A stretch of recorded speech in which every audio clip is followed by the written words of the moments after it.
Sa ibang bansa, dapat makikipagsapalaran si John Patrick pero iba ang tawag ng tadhana para sa kanya. Makikilala pala siya bilang The Millennial Beekeeper. Panoorin po natin ang kanyang kwento. Sa farm na ito sa Nagcarlan, Laguna, busy si John Patrick sa pag-aalaga ng kanyang mga bubuyog. Ilang taon din niya itong pinag-aralan kaya naging passion niya raw ito. Ang kanyang experience, ginawa niyang content sa kanyang YouTube channel na The Millennial Beekeeper. Nagtuturo ako ng pag-aalaga ng bubuyog sa online. Pinapakita ko kung paano ako nag-harvest, paano ako nag-check ng colony. Sa gayon, nagkakaroon sila ng ideya para sa pag-aalaga ng bubuyog. Hindi raw akalain ni John Patrick na magiging content creator siya. Ang plano raw kasi niya talaga maging OFW. Bago ako maging si The Millennial Beekeeper, dati akong tricycle driver. At dumating sa point na nagkaroon kami ng problema sa family dahil yung tatay ko nagkaroon ng malubhang sakit. Yun ay kidney failure. At naisip ko na magkaroon ng mas malaking kita at yun ay ang pagbubuyog. Dahil yung mga kaibigan ko ay nasa abroad, magpapatulong ako sa kanila para makarating doon. Yun nga lang, sa kinasamaang palad, hindi ako natuloy sa pag-abroad kasi nagkaroon ng pandemya. Pero naging blessing in disguise naman daw para kay John Patrick ang pagkaka-lockdown niya dito sa Pilipinas.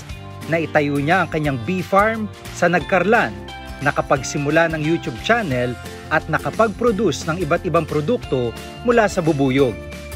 3 klase ng bubuyog ang kanyang inaalagaan: European honeybees, Apis cerana o ang ating local laywan, at stingless bee o lukot.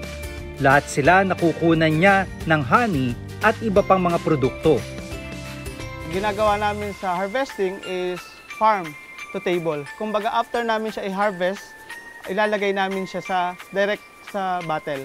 Kasi hindi na siya pinapasteurize. Dahil kapag pinasteurize mo siya, mawawalan siya ng nutrients o sustansya.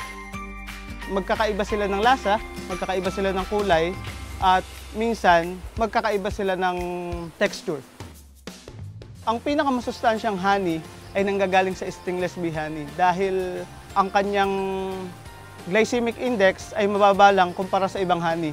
Kumbaga, mas pwede siya sa mga diabetic person. Hindi raw madali ang buhay bilang beekeeper, lalo na kung ang mga inaalagaan niya ay hindi stingless. Ang pagiging beekeeper ay hindi madaling profesyon dahil nakaakpa din dito ang buhay mo, lalo na kung aalagaan mo ay yung may mga tibo or yung may mga sting na bee. Kasi merong mga tao na allergic sa sting na pwede mong ikamatay. Ako, naging immune ako sa sting ng bee after 1 year kong pag-aalaga. Kaya ang number 1 daw na dapat gawin ng interesadong maging beekeeper ay pag-aralan itong mabuti. Ang European honeybee, isa siya sa pinakamahirap alagaan kasi kailangan mo siyang i-check weekly kung ano ba yung kondisyon ng mga bubuyog. Kasi hindi sila taga rito sa Pilipinas, imported sila, kailangan ng suporta na kailangan na ibibigay sa kanila. Ang pagpapakain sa European honeybee, ginagawa siya tuwing mag-rainy season. Kasi tag-ulan na, hindi sila masyado lumalabas. So kagaya sa ibang bansa, sa Canada at saka sa New Zealand, tuwing rainy season, ikinukulong yung mga bees na may sapat na pagkain sa loob ng hive nila para sa 6 na buwan. Pagdating sa espasyo, hindi raw kailangan ng malaking lupa. Yung may backyard ka lang ay sapat na.